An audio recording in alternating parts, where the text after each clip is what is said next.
बिस्मिल्लाहिर्रहमानिर्रहीम। अस्सलाम वालेकुम friends, welcome to our channel. So today obstetrics में हम मेडिकल कॉम्प्लिकेशंस इन प्रेगनेंसी के चैप्टर में डायबिटीज मेलाइटिस को डिस्कस करेंगे। Diabetes mellitus in pregnancy that is very important topic और ये जरूर आता है एग्जाम में, वाइवा में पूछा जाएगा और बहुत ही मजे का है। तो हम उसको जल्दी से डिस्कस कर लेंगे और इसको आप अच्छी तरह कर लीजिएगा। तो सबसे पहले डायबिटीज मेलाइटिस इन प्रेगनेंसी में हमें ये पता होना चाहिए कि what is gestational diabetes and what is essential diabetes.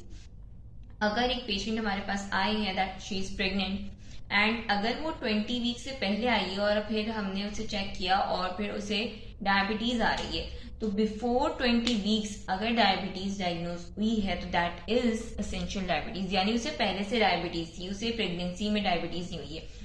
अगर आफ्टर 20 वीक्स, यहाँ पे मैं लिख देती हूँ बिफोर 20 वीक्स ऑफ जेस्टेशन और यहाँ पे है आफ्टर 20 वीक्स।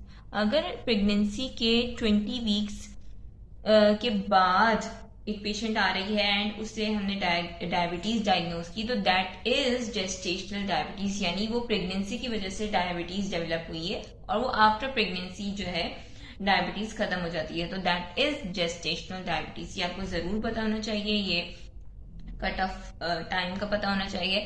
नाउ अब आगे डिस्कस करने से पहले सबसे पहले हमें ये पता होना चाहिए कि नॉर्मली प्रेगनेंसी में नॉर्मल ब्लड ग्लूकोज लेवल क्या होता है।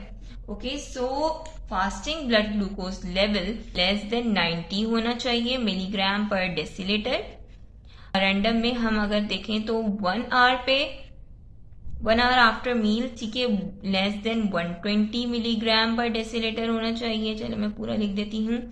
एंड 2 आवर पर लेस देन 140 मिलीग्राम पर डेसीलीटर। तो ये वैल्यूज हैं, ये आप अच्छी तरह जहन में रख लीजिएगा और आपको ये लाजमी पता होना चाहिए both clinically and exam point of view. तो ये वैल्यूज हैं। अच्छा, पेपर में मिलीमोल पर लीटर में वैल्यूज आ रही होती हैं, तो जैसे कि इसका ये होता है 7.8 मिलीमोल पर लीटर, तो उसके लिए आप कंफ्यूज नहीं होइएगा, एक वैल्यू याद कर लें, चाहे मिलीग्राम पर डेसीलीटर इजी रहता है, इसे याद कर लें। या अगर आप मिलीमोल पर लीटर को याद कर रहे हैं तो कोई मसले की बात नहीं है। हम इसको किस तरह कन्वर्ट करते हैं मैं इसका फॉर्मूला आपको बता देती हूँ। जो मिलीमोल पर लीटर की वैल्यू है उसको अगर आप 18 से मल्टीप्लाई करेंगे ना, 18, तो हमारे पास ये मिलीग्राम पर डेसीलीटर की वैल्यू आ जाएगी। सो ये एक फॉर्मूला है, तो आप कोई भी एक वैल्यू याद कर लेंगे, आप उससे दूसरी वैल्यू निकाल सकते हैं। क्वेश्चन में कोई भी वैल्यू है, that doesn't matter to you. Okay, now so risk factors को हम जल्दी से देख लेते हैं। रिस्क फैक्टर्स, कौन सी लेडीज होंगी जिनमें रिस्क होगा कि they can develop diabetes in pregnancy, ठीक है। तो उसका रिस्क फैक्टर सबसे पहले तो ये आता है फैमिली हिस्ट्री। अगर फैमिली हिस्ट्री में मैं लिख देती हूँ फैमिली हिस्ट्री, अगर फैमिली हिस्ट्री में कोई पेरेंट्स को या किसी को बहुत ही करीबी रिश्तेदारों में डायबिटीज है फैमिली में, then she can develop diabetes. उसे पहले भी हो सकती है, या अगर हम यहाँ पर जेस्टेशनल डायबिटीज की बात करें तो उसे during pregnancy she can develop diabetes. बाकी ओबेसिटी, यानी अगर एक लेडी है उसका BMI जो है वो मोर देन 30 है, तो उस केस में ओबेसिटी में obviously she can develop diabetes. मतलब ये वो लेडीज होंगी जो कि प्रोन होंगी कि उन्हें जेस्टेशनल डायबिटीज हो जाए।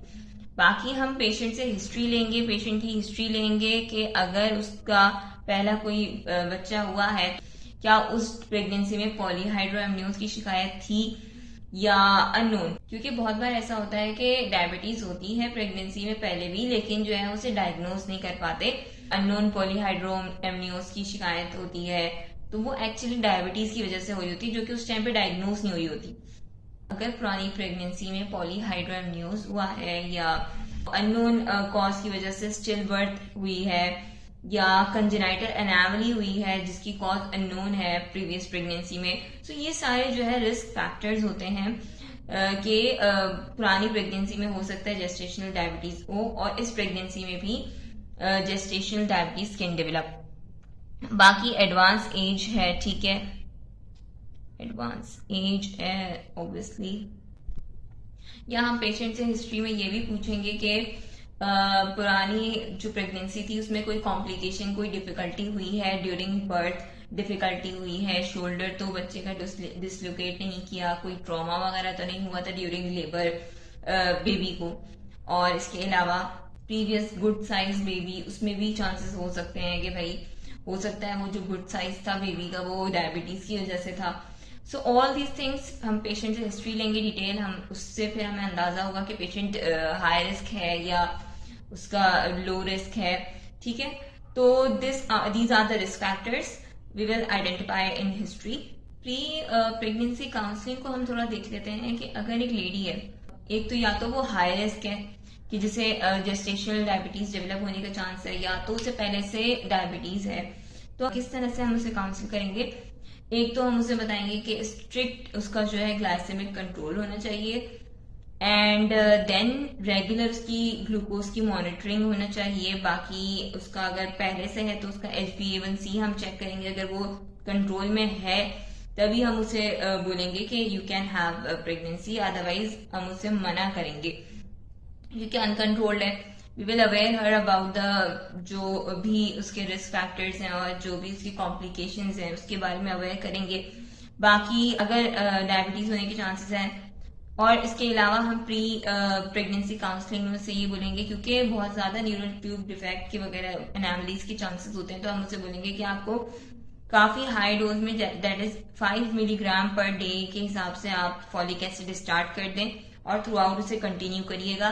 बाकी जो भी वो मेडिकेशन ले रही है जो भी डायबिटीज कंट्रोल करने के लिए, उसको किस तरह से एडजस्टमेंट उसकी करी जाएगी। तो these are all the things that will do in the pre pregnancy counselling. अब साइन एंड सिम्टम्स को डिस्कस करने से पहले हम ये डिस्कस कर लेते हैं कि कॉज क्या होती है। Actually during pregnancy hormonal changes होती हैं, तो स्पेशली जो ह्यूमन प्लेसेंटल लैक्टोजन जो हार्मोन होता है, इसके अलावा कॉर्टिसोल भी होता है, ग्रोथ हार्मोन वगैरह भी, ये सारे जो हार्मोन होते हैं मेनली ह्यूमन प्लेसेंटल लैक्टोजन, ये जो है डायबिटोजेनिक हार्मोन्स होते हैं, और ये हार्मोन्स जो है इंसुलिन के रेजिस्टेंस को बढ़ा देते हैं। इस वजह से जो है डायबिटीज होने के चांसेस हैं, और जो हाई रिस्क वाले हैं तो उनमें तो हो जाती है। तो इसलिए we have to monitor and keep in check ताकि प्रेगनेंसी को हम जितना सिक्योर कर सकें कर लें। तो साइन एंड सिम्टम्स क्या होगा कि अगर एक लेडी है pregnant and she is presenting us with these sign and symptoms, में क्या क्या सकता है कि जो अबनॉर्मल वेट, यानी प्रेगनेंसी के हिसाब से जो लेडी है उसका वेट बढ़ना चाहिए तो वो प्रॉपर नहीं बढ़ रहा, she is not gaining weight in pregnancy, से एब्डोमिनल पेन है। बाकी जो डायबिटीज के साइंस है पॉलीयूरिया, पॉलीडिप्सिया, पॉलीफेजिया, मतलब पॉलीफेजिया है लेकिन फिर भी वेट गेन नहीं हो रहा। बाकी रेस्पिरेटरी शॉर्टनेस ऑफ ब्रेथ है वो बढ़ गई है, और यूटीआई हो रहा है बार बार, और यीस्ट इन्फेक्शन हो रहे हैं। इसके अलावा जो फंडस की हाइट है, फंडस का साइज है, वो जेस्टेशन एज के हिसाब से नहीं बढ़ रहा। फिर हमने उसकी हिस्ट्री ली और उसमें हाई रिस्क आ रही है वो, तो ऑल फिर हम उसका जो है चेक करेंगे कि कहीं उससे डायबिटीज मेलाइटिस तो नहीं डेवलप हुई है या पहले से थी।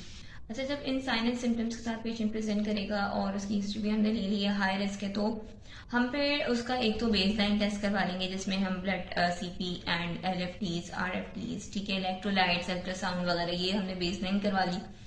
फिर हम इस कुछ स्पेसिफिक जो डायबिटीज स्पेसिफिक टेस्ट करवाएंगे जिसमें हम fasting and random blood glucose sugar करवाएंगे। इसके अलावा हम OGTT करवाएंगे। OGTT क्या होता है? OGTT 24 से 28 वीक्स में करवाया जाता है। इसमें क्या होता है कि हम 75 ग्राम की जो है ग्लूकोज लोड देते हैं, और फिर उसका जो है वो 1 घंटे बाद एंड 2 घंटे बाद रीडिंग लेते हैं। पहले तो फास्टिंग उसकी 90 से कम होना चाहिए, या फिर 75 ग्राम का लोड देने के बाद उसकी वैल्यू जो है 1 आवर पे 180 आई या उससे ज्यादा, ठीक है, एंड देन उसके बाद या 2 आवर पे उसकी 155 या उससे ज्यादा आ रही है। तो इस केस में हमें ये पता चल रहा है कोई भी दो भी वैल्यूज अगर एबनॉर्मल है, not normal, not in the ranges, तो ये जो OGTT टेस्ट है ना, ये एक्चुअली स्क्रीनिंग भी होता है, डायग्नोसिस भी करता है, तो फिर हम उसे लेबल कर सकते हैं हाँ she is having gestational diabetes. So हमने इस तरह उसको चेक कर लिया, इन्वेस्टिगेट कर लिया।